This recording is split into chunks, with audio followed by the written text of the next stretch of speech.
Red button record is on. Irie 98 podcast. Yours truly, Rusty G here in the spot with a very special guest, man. Doing a lot of stuff behind the camera, in front of the camera, doing stuff for film in Bermuda. Goes by the name of Hafiz Shakur. Welcome to Irie 98, bro. My man, thanks for having me. I like the makeover, yo. I love it. Thank you. It has energy. It resonates. Thank you. And long overdue for you to come in here and definitely. You know, vibe with us.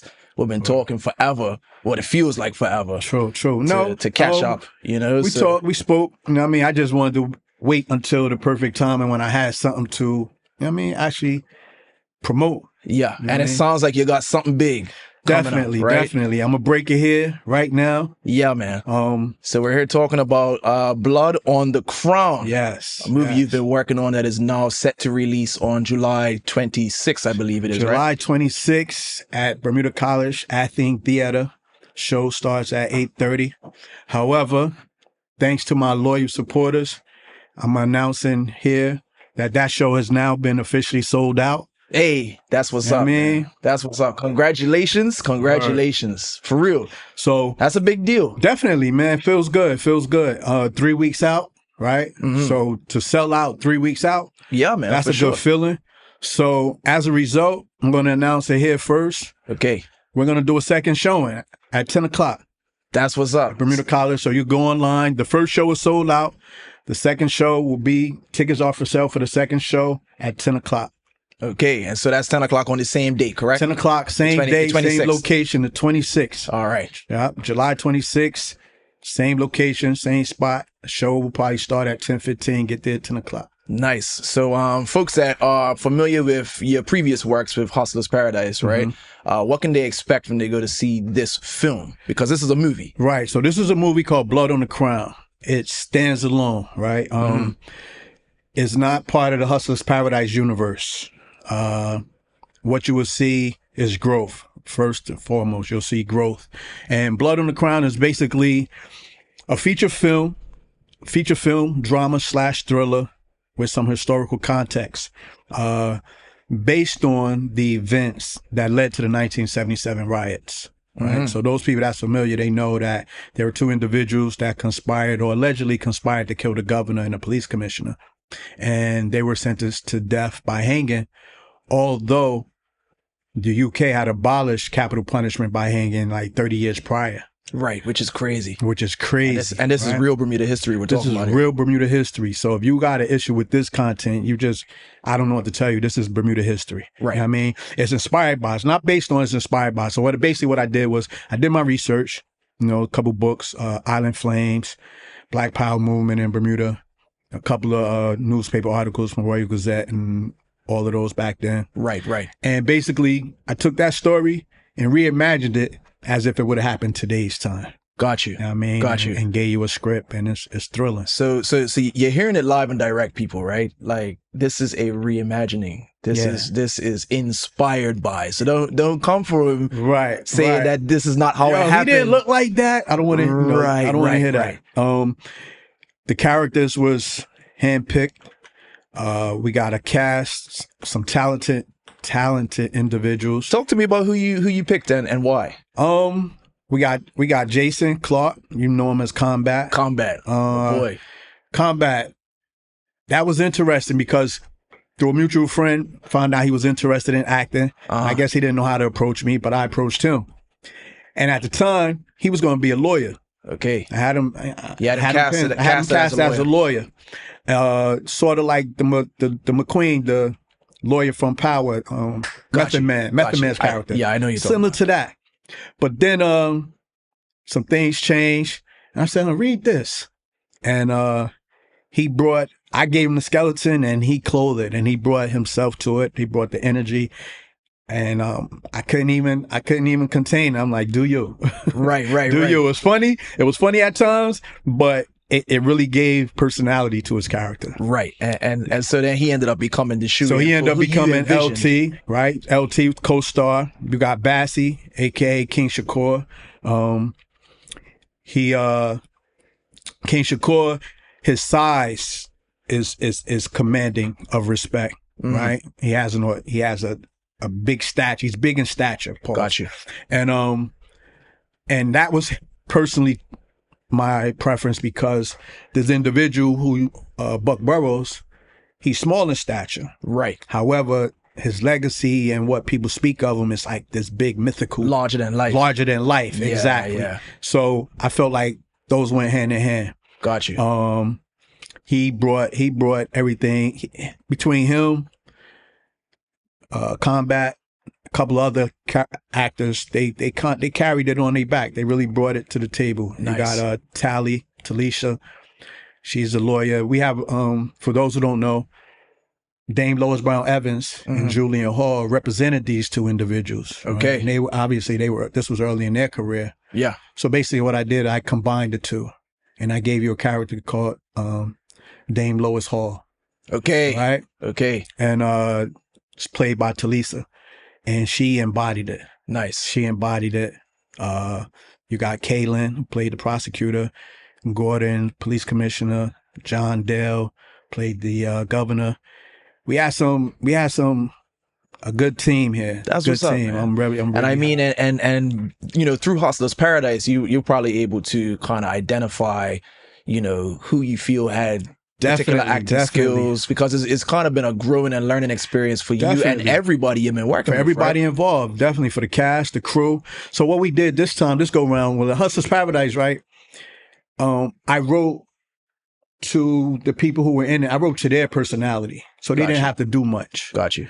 This here, the people coming on board had to change their personality to fit adapt the character, to the character, yeah. Right? So I tried to do things more up to standard this go round, more industry standard. We shot it in 10 days. We shot a feature film in 10 days. I was going to ask you how long it took you. Yeah, so how much preparation before the 10 days of filming did it take for you? Very good question. So prior to this, I was always told that majority of the work is done in the pre-production, and that couldn't be further. That couldn't be more closer than accurate. The truth. Yeah, right? More accurate. Yeah. Right? Can't get more accurate than that. We had two acting workshops. Okay. Then we did 2 weekends of rehearsals, and then we did location scouting. Shout out to Arm Consulting. They handled all the logistics for us. That's owned by Desiree. Handled all the logistics, location appointments, orchestrating with the staff, with the cast. And we just had like a schedule laid out for 2 weeks. Right. These are the filming days. From these hours, we went 10 to 10. I took 2 weeks off from work, and we literally filmed from like 10 to 10, 10 in the morning to 10 at night. Nice. For 10 days straight. Nice. How did the cast take to that? They were cool. The good thing, schedule. The good thing for them, right? It was good because they knew what days I was going to need them. Like in the past with Hustler's Paradise, it was like, yo, can you make it today? All right, we're going to film later on. Right. You know what I mean? It was like, oh man, I had to. But this here, they knew what days, so they had the days available. Okay. And obviously, I didn't need everybody all 12 days. Maybe, for instance, Combat, we needed him 9 out of the 12 days. He's the co-star. Right. But everybody else was probably like on the average of 4 or 5 days. Right.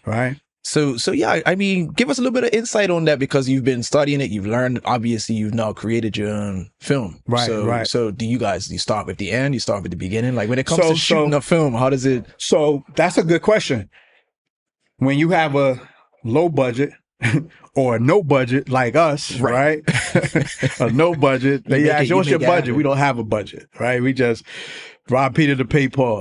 You know what I mean? But when you have a no budget, the rule of thumb is usually to film based on location. Okay. You would think that you would film in chronological order. Right. But only big budget films film in chronological order. Got you. Right? They got the budget to set up the lighting, and they'll shoot here, scene 1 here. Then scene 2 might take place up Somerset, and they'll shoot that. And they'll move everything. And they'll move everything up there. Which that doesn't make sense for. Right. So when you have a small budget like this, if we shot scene 1 here, and we got scene 13 and scene 53 here, we would shoot those 3 scenes right here that day. That makes sense. It was just me. It's more challenging on my behalf as a director to make sure I give the actors the proper context going into the scene. Right. So it was fun though. It was fun. So was this particular film concept something that you've always had on your mind, or something that came about through your progression as being a It definitely director? came about through my progression.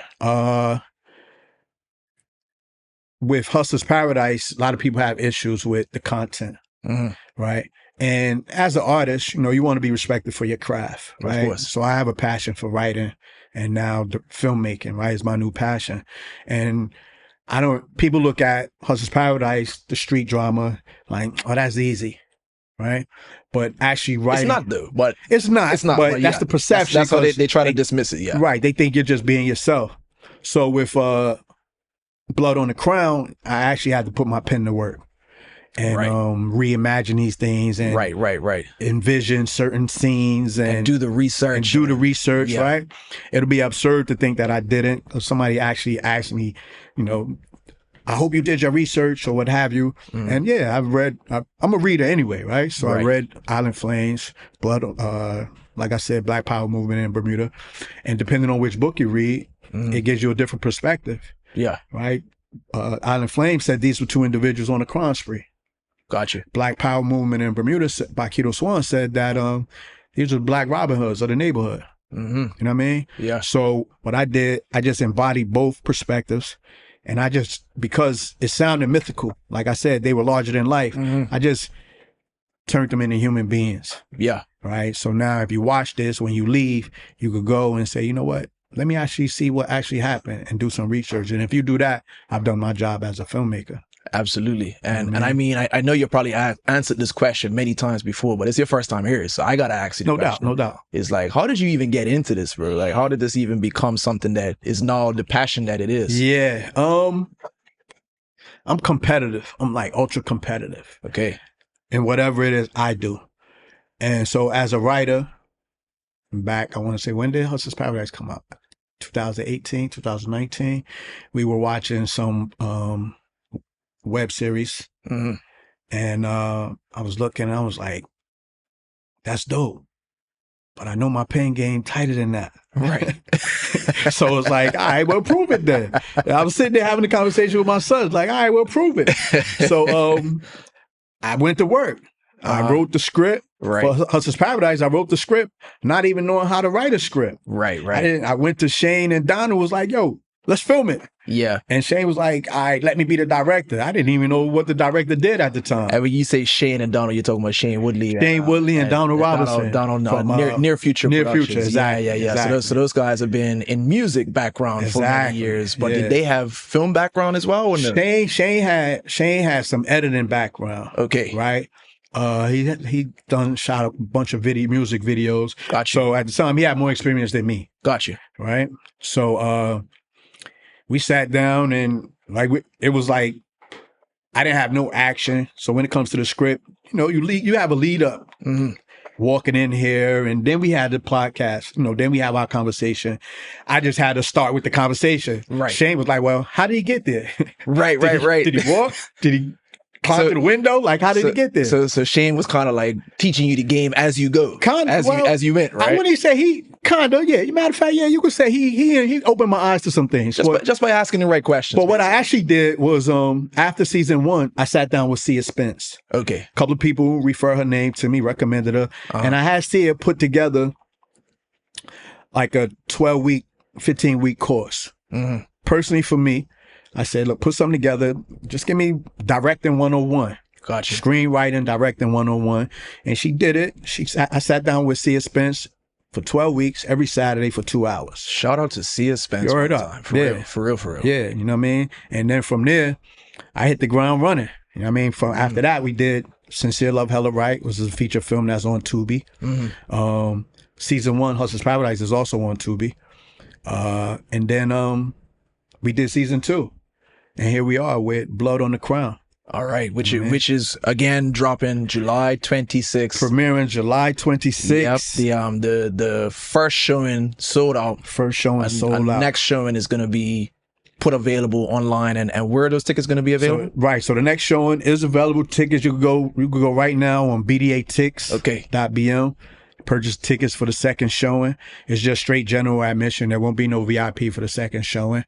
But the second showing will be airing at, show starting like 10:15. Gotcha. Right?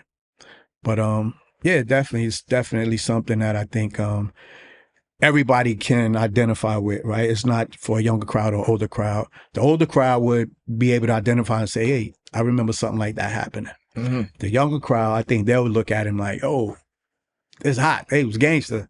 What happened? You know what I mean? Tell me more about it. Right. And want to learn the actual history behind the story. Exactly. So that, this film now might inspire them to really learn about Bermudian history. Exactly. Properly. So here's where the culture aspect comes in at, right? So I've invited some ministers, Minister of Culture Affairs, Minister of Charge of Youth, senior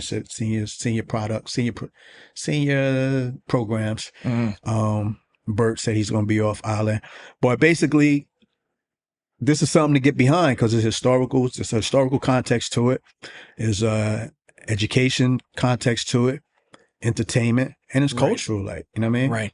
And for a younger person in Bermuda that's seeing what you're doing and, watching something like this, probably inspired to do something similar or follow this path, what kind of advice can you give to them with regards to putting together a project like this? Okay. So with that, let's shout out Joaquin, just graduated from Berkeley. Okay. He did community service with us for Sincere Love Hella Right, my first feature film. Mm-hmm. He got community service hours for school. He did community service hours for season 2 to the point where he just started interning. Right. Long story short, he graduated from Berkeley this year, and he's going over to Canada to study film. Nice. Right. That's what's up. So I would say just get in it, man. Nowadays, like, you can film a feature film with your iPhone. I was just about to say, pull out your phone, right? You could shoot a feature film with your iPhone and just edit it. Because the one thing about it is art is perspective. Right. Right. However, when I'm the director, then it's my perspective. Mm-hmm. And that's the one thing, I have to get the industry here to understand. They like the challenge. Sometimes they would challenge, and because everyone has their opinion. But in the industry, the director has the last say, and most directors don't even want to hear what your opinion is. Just shoot the shot. Shoot the shot. You know what I mean? But that's not, that's not my personality. I'm open to opinions because I don't know it all. However, it's important to know art is perspective. Right. But if it's my project, that is my perspective. Absolutely. You know what I mean? Absolutely. And what would you say is the biggest challenge in all of this, in doing this in Bermuda? I'm sure you have plenty challenges. Plenty challenges. But what would you call number one? The number one challenge. There's two. I would say there's a tie. One is access. Okay. Right? What I mean by access is you could go online to a Instagram influencer in the States and they film, like Desi Banks, he's filming a scene in a prison cell. Mm-hmm. He's filming a scene in a courtroom. And this is just for Instagram. This ain't even a movie. Right. I can't even get access to a courtroom. Got you. I can't get access to a prison cell. Got you. We literally, and let me put that out there before we wrap this up. I don't know how far we are, but when it comes to access, this isn't about just the film. It's also, because we filmed behind the scenes, so it's also about what we did with what we had. Right. Armed Consultant was able to take a room like this and make it look like a courtroom. Right. We took a regular room like your bathroom and turned it into a prison cell. Because you had to get creative. We had to get creative. Like you said, so is it that it's just red tape, meaning that you try to go through the proper channels to get permission to film in these spaces and they say no? Yes. Okay. Yes. And is that because nobody else has really done it before? And so like there's no laws or there's nothing in place that really allows for a filmmaker to do these things. Is that what it is? I would say that because there's no industry here, right? We are the trailblazers for this film industry here, despite what anybody wants to say or think or believe. The red tape. We have we're imagine walking through the trees with your machete, blazing a path. Right. Now the people that come behind you've already cut the path. Absolutely. But that's what we're doing. We're navigating through these tall trees and we're blazing the path. Right. Mm-hmm. So I'm not. There's no animosity, but it's just have a little faith. And like, yo, all right, cool. You want to use this? I know you're not going to set it on fire. Come film it. Come use it. Like, you know what I mean? So shout out to our sponsors who did open up their spaces for us. Nice. Lighthouse Medical, Strikes Bowling Lanes, Makerspace up at Cedar Bridge. Nice. Right? And shout out to Bermuda Industrial Union because they opened up the BIU building for us. Okay. Right? So, and then the second thing is funding. You know what I mean? I expected you to say that as number one, to be Right. honest. So they go hand in hand. Right. Because sometimes you could come up with the funding with independent investors, but you don't have access to these places. Right. And then if you have the funding, but no access to these places, it's still like, all right. It's still stuck. Stuck, right? So I would say they go hand in hand. The funding, the businesses don't quite understand product placement. So if you look at Iron Man, he's laying in the bed drinking a Heineken.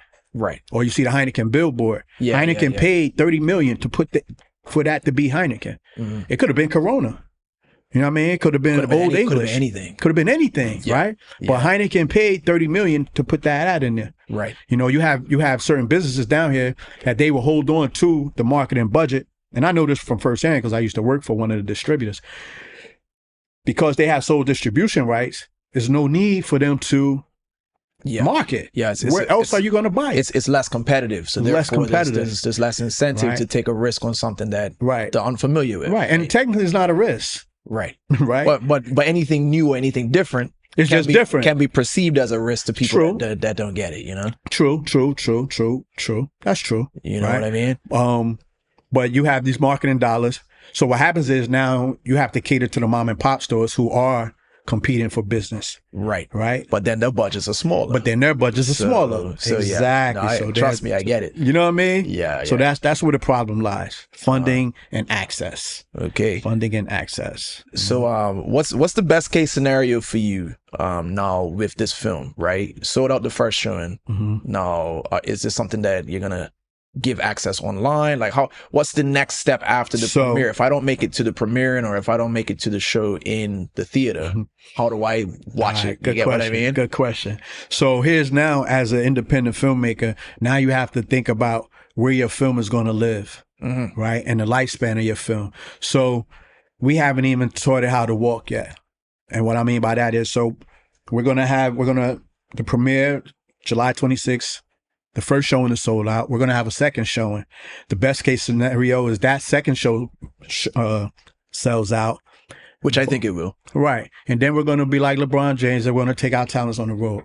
Okay. We got a premiere scheduled in New Jersey, my hometown. Nice. Right? That's what's up. We're going to do a premiere in New Jersey. And then I got somebody over in the UK that's doing the groundwork now. We're going to do a premiere over in the UK. Hopefully by the time we come back, Bermuda will say, oh, they international with it. Now they would embrace us and we'll put it in the theaters and we'll get the local support. Like all I'm asking is for 1.5% of the population. So you could do the math. If it's 65,000, 10% is 6,500. Right. 1% is 650 people. 650 people. 1.5, 1,000 people. I just need 1,000 people to go to the theaters and see it. That's doable. You can absolutely make that happen. Exactly. You know what I mean? So we're going to do 2 premieres. Hopefully the second show sells out.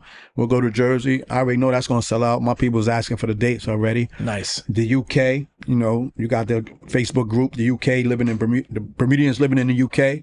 They're itching for it. And then we'll come back here and so what can I expect from this movie without any spoilers? Are we looking at this as an action flick? Is this a drama? This is thriller? You got comedy in there. Like give me something without spoiling anything. Okay. This is a action. Because it's not a documentary. It's definitely not a documentary. So I would like to call it like edutainment. Right? It's an education piece in there, but it's entertainment. I like that. I like that. So you're gonna have some action. It's action, right? And then there's a thriller, so it's a roller coaster ride. Like there's some ups and some downs. And true story. I'm sitting there editing and I'm going through the first part of it, and I got my 3-year-old daughter sitting on my lap. So I put the headphones, she wants the headphones. So I put the headphones on her and she's watching.